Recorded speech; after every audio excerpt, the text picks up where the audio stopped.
ये कहानी है एक ओलंपिक एथलीट डेरेक ब्रैडमन की, जो बीच रेस में गिर जाता है। उसकी सालों की मेहनत बर्बाद हो जाती है, उसके सारे सपने एक पल में बिखर जाते हैं। लेकिन ये जानते हुए भी कि अब वो ये मैच नहीं जीत सकता, उसने फिर भी दर्द के साथ उठकर फिनिश लाइन तक अपना सफर पूरा किया।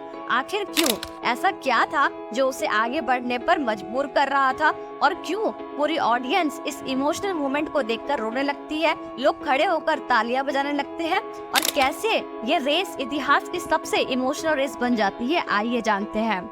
डेरेक ब्रैडमन एक ब्रिटिश स्प्रिंटर था जो 1992 के ओलंपिक्स में 400 मीटर रेस में कम्पीट कर रहा था। उसके पहले राउंड्स में उसका परफॉर्मेंस एक्सेप्शनल था और सेमीफाइनल्स के लिए वो पूरी तरह से तैयार था। रेस शुरू होती है, लेकिन अचानक रेस के बीच में उसके लेग में बहुत जोर से पेन होता है, जिससे वो ट्रैक पर गिर जाता है और दर्द से चिल्ला रहा होता है। उसके सारे सपने उसकी आंखों के सामने बिखरते जा रहे थे, लेकिन डेरेक का मन नहीं मानता। वो अपने दर्द के बावजूद उठता है और एक के बाद दूसरा कदम आगे रखने की कोशिश करता है। डेरेक का सिर्फ एक मकसद था, रेस को खत्म करना, लेकिन उसका दर्द इतना ज्यादा था कि चलना भी मुश्किल लग रहा था। तभी एक इंसान सिक्योरिटी को तोड़ते हुए ट्रैक पर दौड़ता है और वो इंसान थे डेरेक के पिता। उसके पिता उस तक पहुंचते हैं और उससे कहते हैं, तुम्हें ये रेस खत्म करनी है और मैं तुम्हारे साथ हूँ। और इस तरह डेरेक के कंधे पर हाथ रखकर उसके पिता उसका सहारा बनते हैं। डेरेक अपने पिता के सहारे धीरे धीरे चलना शुरू करता है। पूरी ऑडियंस इस इमोशनल मोमेंट को देखकर रोने लगती है, लोग खड़े होकर तालियां बजाने लगते हैं। आखिरी कदम तक डेरेक अपने पिता के साथ मिलकर फिनिश लाइन तक पहुंचता है।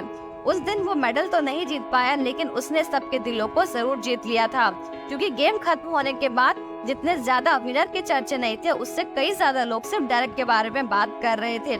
डेरेक अपने इंटरव्यू में कहते हैं, कभी कभी सफलता का मतलब सिर्फ जीत जाना या सफलता पा लेना ही नहीं होता, बल्कि इस बात से होता है कि हम अपनी मंजिल तक पहुंचने के लिए कितना एफर्ट लगाते हैं। इसलिए जिंदगी में चाहे कितने भी चैलेंजेस क्यों ना आए, अगर हम हार नहीं मानते तो हम किसी भी रेस को खत्म कर सकते हैं।